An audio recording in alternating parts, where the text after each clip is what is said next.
This week in post, adding a little extra sunshine when you didn't capture it in camera.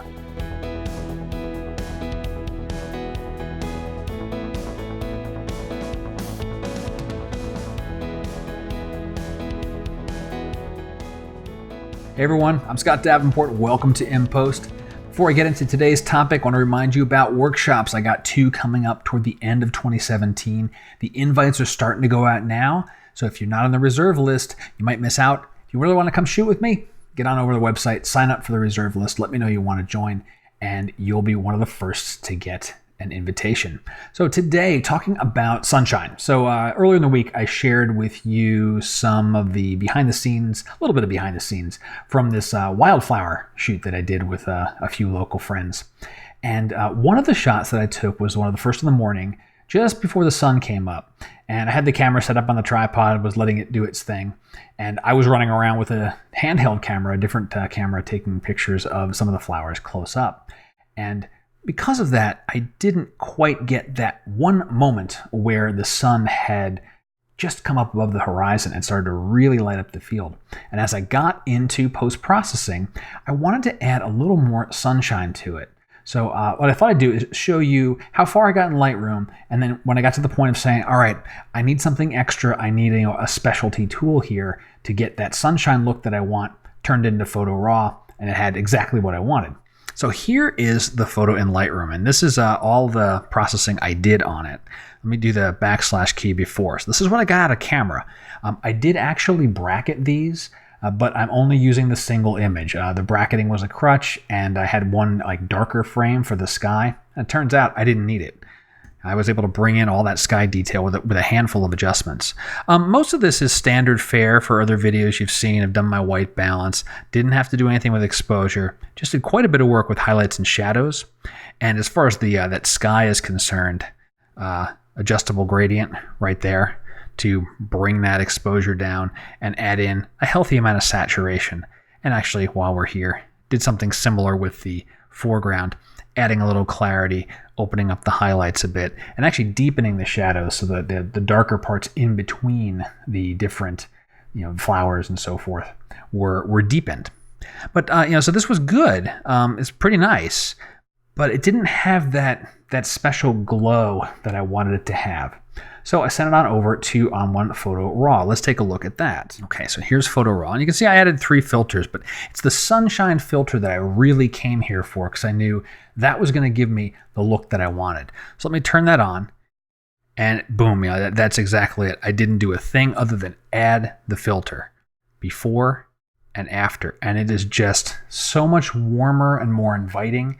It did a fantastic job. From there, it was just some subtle things, right? So here's dynamic contrast, turn that on. It's the natural setting. What I'm doing, O key. Oh, that's actually very hard to see. Let me change the overlay mode to grayscale, get a better look at that.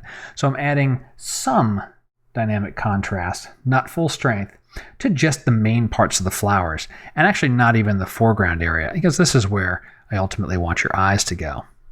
And then did finish it off with a vignette. And the vignette, maybe this is worth talking about too in this video. I did something a little bit different with the vignette. I didn't want to vignette the entire photo.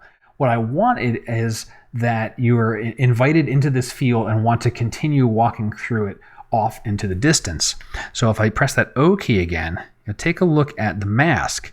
You see how I'm masking away from the very top of the frame? Turn it back on. And then if I look at the vignette itself, let me take the brightness from 50 all the way down. Or sorry, not the brightness, the feather. Let me take the feather all the way down. So you can see this kind of smile that's happening here at the bottom. So this is the areas that are getting darkened.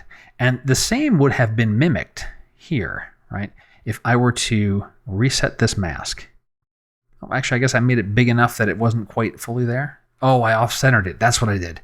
I did change the center point as well, so it's a little bit higher. But there's a tiny amount, when I would feather it out, there's a tiny amount that shows up in those corners. See there and there?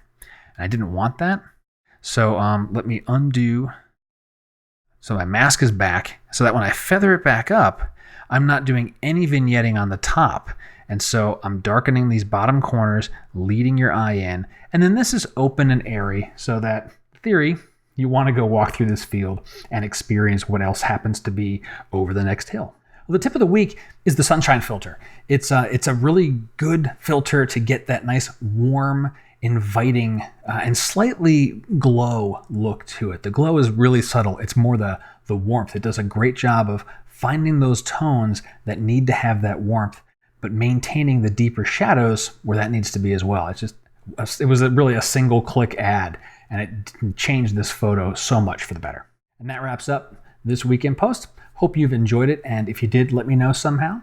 Give me a comment on the video, on the blog, shoot me a message on Facebook, like the photo on Instagram, it's probably over there as well.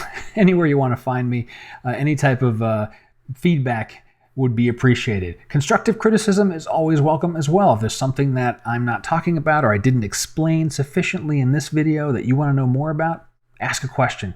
I'd be happy to answer it for you. And until next time, my name is Scott Davenport. Happy shooting.